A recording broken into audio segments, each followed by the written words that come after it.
Приветики.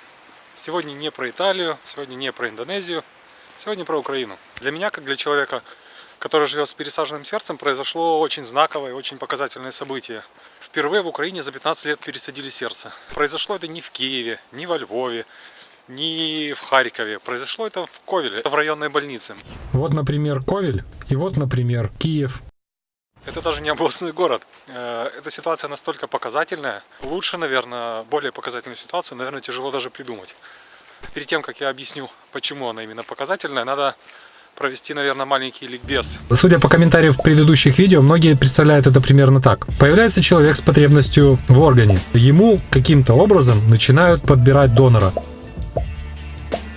Возможно, на фоне этого представления и появляются мифы о всех этих монстрах-трансплантологах. Все происходит совершенно наоборот.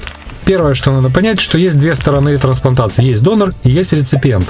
И эти две стороны надо совместить. Донор может появиться только в отделении реанимации, потому что только там можно поставить диагноз «смерть мозга». Диагноз означает, что самого человека внутри уже нет. После постановки такого диагноза можно организм рассматривать как донорский. Только после этого проводится беседа с родственниками погибшего на предмет того, чтобы получить у них согласие на забор органов. В то же время, с другой стороны, есть лист ожидания. Это список реципиентов, которым нужен орган. Всем этим реципиентам потенциальным уже проведены необходимые анализы, только тогда его данные сопоставляются с данными листа ожидания. И там уже по медицинским параметрам подбираются наиболее подходящие реципиенты. Да, я хочу подчеркнуть по медицинским, потому что это не очередь за хлебом, в которой все люди одинаково, они просто идут один за одним. Ключевыми факторами являются набор антигенов специфический, который вы не можете купить за деньги. Итак, вернемся в ситуацию. Донор появился в Ковеле. Первый донор сердца в Украине за 15 лет. Реципиент был из Института сердца в Киеве. Сердце доставить из Ковеля было практически невозможно из-за расстояния. Так вот, реципиента повезли в Ковель. Так получается, что в одном здании был и донор, и реципиент. Значит, времени было вполне достаточно. Операция прошла успешно, реципиент чувствует себя отлично и потихонечку восстанавливается. Почему же 15 лет в Украине не пересаживались сердца? Что не так? Причин называлось очень много, и с этими причинами уже много лет все борются. Трансплантацию постоянно развивали. Ну как развивали? Развивали ее на бумажках. Точнее, в банковских бумажках тоже. Получается, что деньги выделяются, проекты происходят, люди ездят за рубеж, чему-то обучаются, но трансплантаций почему-то становится меньше с каждым годом. Тут надо вспомнить то, о чем я говорил сначала, о двух сторонах пересадки органов. Сколько бы вы ни выделяли, ни транжирили на финансирование непосредственно трансплантологов и трансплантаций, на количество доноров это не влияет вообще никак. То есть вы можете собрать сколько угодно реципиентов, оплатить сколько угодно хирургу, но без органа ничего не произойдет. А доноры появляются в самых обычных больницах, в реанимациях, в больницах скорой помощи. Итого, по состоянию на 2018 год только чуть более 2% реанимаций в стране были оснащены должным образом для того, чтобы ставить диагноз «смерть мозга». Причем это не какое-то специфическое оборудование, это оборудование, которое в том числе помогает лечить людей. То есть, другими словами, только чуть больше 2% реанимаций в стране были оснащены должным образом для того, чтобы просто называться реанимациями. Одной из проблем была объявлена проблема с законом. Значит, это в 2018 году декларировалось то, что якобы у нас закон настолько неудобный, что значит, он просто препятствует вообще любым пересадкам. И так как трансплантологи пожаловались на то, что их не устраивает закон, соответственно, запрос был сделан, группа активистов, Министерство здравоохранения и недалекие депутаты инициировали принятие в 2018 году нового закона и приняли новый закон о трансплантации. Начался карнавал. С одной стороны, это были пляски и крики о победе и о том, как закон поможет оживиться нашей трупной трансплантации. Как бы странно это ни звучало. О том, что, мол, сдвинулся лед, пойдет дело, сюжеты на ТВ, в пресі, радость депутатів. Потребували пересадки органів. Зелене світло трансплантації. Про трансплантацію органів. Закон о трансплантации Верховная Рада приняла. Закон про трансплантацію. Закон о трансплантологии. Трансплантация органов. Трансплантацію органів. Доходят до пика и трубят о том, что у нас разрешили трупные пересадки. Как можно разрешить то, что не было запрещено? Верховна Рада дозволила трансплантацію органів і посмертне донорство в Україні. Верховна Рада дозволила трансплантацію органів людини. Якщо С другой стороны, недалекие депутаты-маргиналы начинают кричать: Что у нас, значит, людей начнут разбирать на органы, потому что у нас тоже разрешили трансплантацию.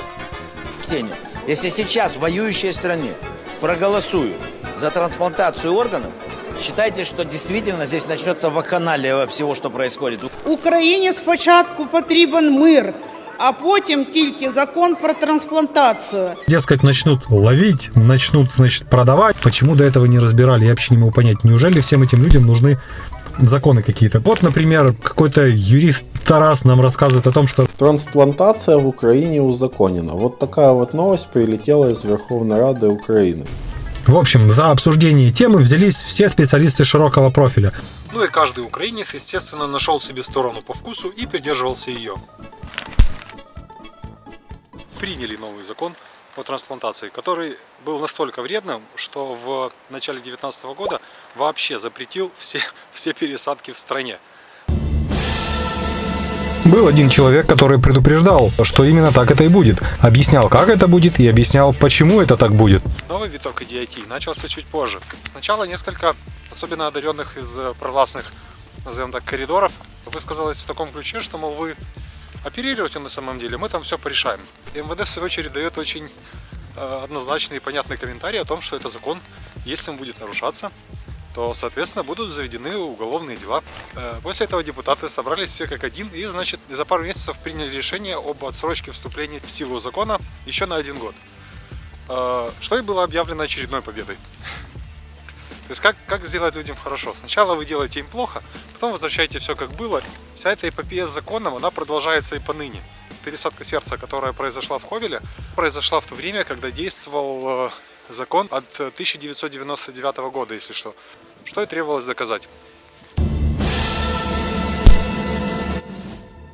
Что такое вообще презумпция согласия или же презумпция несогласия? У нас действует презумпция несогласия. Это означает, что погибший заранее не согласен с тем, что у него заберут органы. И согласие или несогласие на забор органов дают его ближайшие родственники. Презумпция же согласия означала бы, что каждый погибший заранее готов стать донором, и согласие у родственников уже и спрашивать не надо.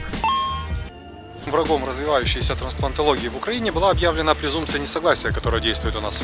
Так вот, многие даже именитые хирурги, трансплантологи называли это серьезной проблемой. Мол, принятие презумпции согласия позволить хоть как-то начать. Некоторые говорили даже, что это будет вообще основным решением в трансплантологии, что у нас начнут закрываться диализные центры. Беларусь, в которой 7 лет назад был принят закон с презумпцией согласия. Исчезла очередь на диализ.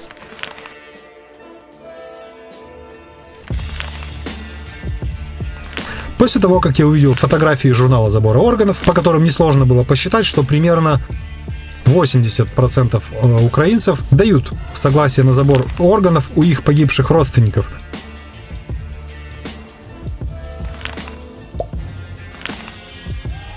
На самом деле, даже если бы это было 50%, уже это было бы достаточной цифрой для того, чтобы в стране происходило много пересадок. Тут штука в чем? Так как трансплантации сердца у нас за 15 лет 0, насколько ты 0 не умножай, он все равно останется нулем.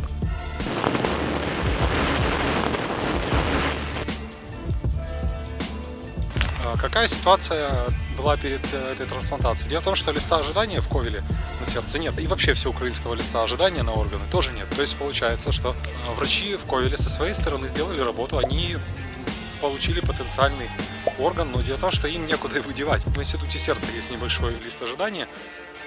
И только благодаря этому получилось по нему найти совместимую пару и везти реципиента из Киева в Ковель для того, чтобы его пересадить. По иронии, через забор от института сердца находится огромная больница скорой помощи.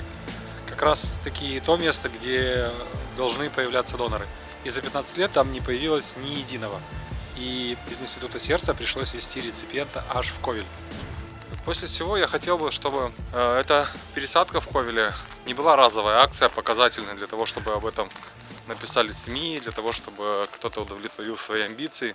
А насчет проблем законов, это получается так, что люди пытаются покрыть крышу дома, у которого нет даже фундамента. Сам фундамент – это две стороны трансплантации. Когда у нас нет листа ожидания, всеукраинского, когда у нас нет даже пути для трансплантации. То есть вот у меня, например, была дилатационная кардиомиопатия.